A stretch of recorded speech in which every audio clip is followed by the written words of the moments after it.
Bonjour, bienvenue dans cette vidéo dans laquelle nous allons parler des additions et des soustractions de fractions. Alors, pour voir en fait les règles pour effectuer ces opérations, on va utiliser des petites briques qui vont symboliser nos fractions. Donc, la brique unité. 1, on a vu que c'était égal à 2 demi. C'est aussi égal à 3 tiers. C'est aussi égal à 4 quarts, mais aussi à 5 cinquièmes, à 6 sixièmes, à 8 huitièmes, 10 dixièmes, et pour finir, c'est aussi 12 douzièmes. Donc on va utiliser ces petites briques pour représenter les différentes additions de fractions qu'on va chercher à effectuer. Première situation, si on ajoute des fractions qui ont le même dénominateur, par exemple, je veux additionner 1 cinquième et 1 cinquième. Alors là, assez naturellement, on va dire que 1 cinquième plus 1 cinquième, ça fait 2 cinquièmes. 2 cinquièmes, si je veux ajouter 1 cinquième, 2 cinquièmes et 1 cinquième, ça va faire 3 cinquièmes. Donc finalement, pour additionner des fractions qui ont le même dénominateur, c'est quelque chose qu'on fait assez naturellement, assez intuitivement. Pour additionner donc deux fractions de même dénominateur, on va additionner les numérateurs entre eux et conserver le dénominateur. 1 quart plus 1 quart, donc 1 plus 1 ça fait 2, ça fera donc 2 quarts. 2 quarts plus 1 quart, 2 plus 1 ça fait 3, ça fera donc 3 quarts. Alors si je veux additionner maintenant des fractions qui ont des dénominateurs différents, par exemple 1 demi plus 1 quart. Première tentation on peut avoir, c'est de se dire on va additionner les numérateurs entre eux, 1 plus 1 ça fait 2, on va additionner les dénominateurs entre eux, 2 plus 4 ça fait 6, donc 1 demi plus 1 quart, on pourrait tenter de dire que ça fait 2 sixièmes. Or, si on les additionne, 1 demi plus 1 quart, manifestement ça ne fait pas 2 sixièmes. Alors, on a vu tout à l'heure que additionner des fractions, c'est simple quand elles ont le même dénominateur. Donc 1 demi, je vais le transformer, et 1 demi, je vais dire c'est la même chose que 2 quarts. Alors, par conséquent, 1 demi plus 1 quart, ça revient à faire 2 quarts plus 1 quart. Et 2 quarts plus 1 quart, on sait le faire, c'est égal à 3 quarts. Donc 1 demi plus 1 quart, on peut écrire que c'est égal à 2 quarts plus 1 quart, c'est-à-dire 3 quarts. Deuxième exemple, maintenant, j'aurais calculé 1 quart plus 3 huitièmes.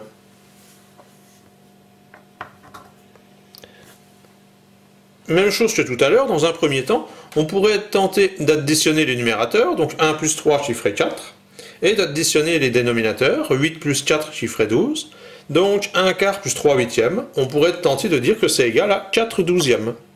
Or, si on compare, 1 quart plus 3 huitièmes, c'est loin d'être égal à 4 douzièmes. Alors, pour faire ce calcul, donc 1 quart, on va le convertir, on sait que c'est égal à 2 huitièmes. Donc quand on veut calculer 1 quart plus 3 huitièmes, ça revient à calculer 2 huitièmes plus 3 huitièmes. 1 quart plus 3 huitièmes, c'est égal à 2 huitièmes plus 3 huitièmes, c'est-à-dire 5 huitièmes. On va passer à une soustraction maintenant, donc je voudrais qu'on calcule 5 sixièmes moins 1 tiers. Autrement dit, à l'empilement 5 sixièmes ici, il faut qu'on retire 1 tiers. Alors, 5 sixièmes moins 1 tiers, si je veux pouvoir le calculer, 1 tiers, je vais l'échanger contre 2 sixièmes. Du coup, à 5 sixièmes, je dois retirer 1 tiers. C'est-à-dire qu'à 5 sixièmes, je dois retirer 2 sixièmes. Donc 5 sixièmes, si je lui retire 2 sixièmes, à cet empilement de 5 blocs, je retire 2 blocs. Il va donc me rester 3 blocs. Et donc, 5 sixièmes moins 2 sixièmes, c'est égal à 3 sixièmes. 3 sixièmes, accessoirement, on peut le transformer, le convertir, c'est égal à 1 demi. Soustraction suivante, 3 dixièmes moins 1 cinquième. Donc à 3 dixièmes, je veux retirer 1 cinquième. Donc à cet empilement violet, je veux retirer l'équivalent de ce bloc vert. Alors, je pense que vous avez compris le procédé maintenant. 1 cinquième, on va l'échanger, le convertir sous la forme de 2 dixièmes. Et donc, soustraire 1 cinquième à 3 dixièmes, ça revient à soustraire 2 dixièmes à 3 dixièmes. 3 dixièmes moins 2 dixièmes, je retire 2 dixièmes ici. Ça me donne donc 1 dixième, donc 3 dixièmes moins 1 cinquième, c'est égal à 3 dixièmes moins 2 dixièmes, ce qui est égal à 1 dixième. Alors, je pense qu'au travers de ces exemples, vous avez compris la règle qu'on souhaitait illustrer. Donc, lorsqu'on veut additionner ou soustraire deux fractions, on doit toujours commencer par les écrire avec le même dénominateur. Donc, on doit toujours convertir l'une ou l'autre des fractions de façon à obtenir le même dénominateur. J'ai dit donc qu'il fallait convertir l'une ou l'autre des deux fractions de façon à ce que les deux aient le même dénominateur, parce qu'en fait, dans les exemples qu'on a traités ici, et les exemples que vous rencontrez donc en classe de 5e, on a toujours un des deux dénominateurs qui est multiple de l'autre. Par exemple, ici on a fait donc 1 demi plus 1 quart. 4, c'est un multiple de 2. Donc 1 demi, on a pu le convertir sous la forme de 2 quarts. Ici, quand on a fait 1 quart plus 3 huitièmes, 8, c'est un multiple de 4. 8 est dans la table du 4, donc 1 quart, on a pu l'échanger contre 2 huitièmes. Ici, quand on a fait 5 sixièmes moins 1 tiers, 6, c'est un multiple de 3. Donc, on pouvait convertir 1 tiers sous la forme de 2 sixièmes. Ici, quand on a fait 3 dixièmes moins 1 cinquième, 10, c'est un multiple de 5. Donc, 1 cinquième, on pouvait le convertir sous la forme de 2 dixièmes. Donc, à chaque fois, on pouvait convertir l'une des deux fractions de façon à lui donner le même dénominateur que l'autre fraction. Un dernier exemple pour voir si c'est compris. Alors, si je vous demande de calculer 1 demi plus 3 huitièmes. Alors, je vous laisse un petit peu de temps pour y réfléchir. Essayez de le faire sur un cahier d'exercice, et puis on le corrige.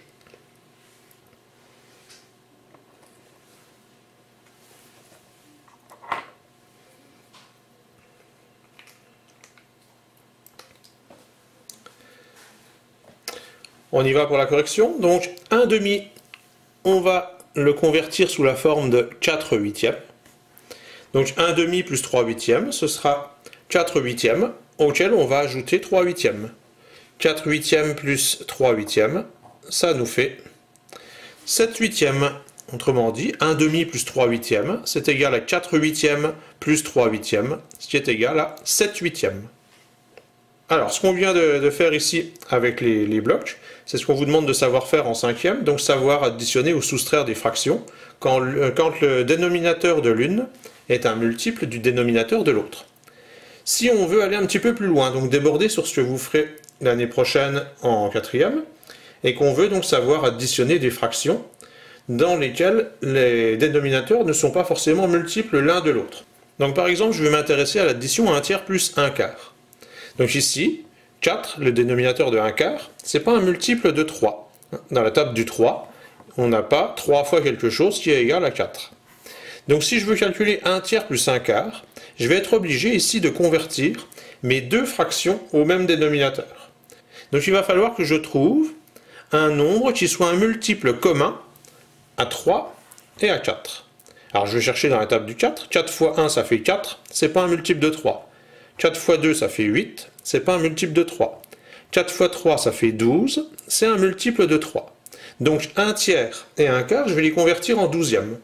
1 tiers, c'est égal à 4 douzièmes. 1 quart, c'est égal à 3 douzièmes. Donc, quand je calcule 1 tiers plus 1 quart, ça revient à faire 4 douzièmes plus 3 douzièmes. Et 4 douzièmes plus 3 douzièmes, c'est égal à 7 douzièmes. On peut donc écrire que 1 tiers plus 1 quart, c'est égal à 4 douzièmes plus 3 douzièmes, ce qui est égal à 7 douzièmes. Un dernier exemple, je voudrais calculer 5 sixièmes moins 1 quart. Alors, même chose, ici le dénominateur vaut 6, ici le dénominateur vaut 4. 6 n'est pas un multiple de 4. Il n'y a pas de multiplication de nombre entier, 4 fois un nombre entier qui est égal à 6. Donc si je veux soustraire 1 quart à 5 sixièmes, il faut que je convertisse mes deux fractions au même dénominateur, donc je trouve un multiple commun à 6 et à 4. Alors, la solution de facilité, c'est de dire, puisque je veux un nombre qui soit multiple de 6 et de 4, je vais prendre 6 fois 4, c'est-à-dire 24, ce sera multiple de 6 et de 4. Effectivement, ça marchera. Mais on peut trouver parfois un multiple plus petit que 6 fois 4 ici, par exemple. Alors, si j'énonce les multiples de 6, 6 fois 1, ça fait 6. C'est pas multiple de 4. 6 fois 2, ça fait 12. 12, c'est multiple de 4. 12, c'est 3 fois 4. Donc, je vais convertir mes fractions en douzièmes. 5 sixièmes, c'est égal à 10 douzièmes. 1 quart, c'est égal à 3 douzièmes.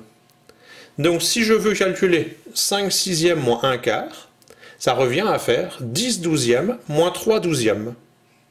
Donc, il faut que je retire 3 douzièmes, c'est-à-dire 3 blocs noirs, à 10 douzièmes, à ces 10 blocs noirs. Il va me rester, ici, je retire 3 douzièmes. Il va donc me rester 7 douzièmes. 1, 2, 3, 4, 5, 6, 7. Donc 5 sixièmes moins 1 quart, je peux écrire que c'est égal à 10 douzièmes moins 3 douzièmes, ce qui est égal à 7 douzièmes.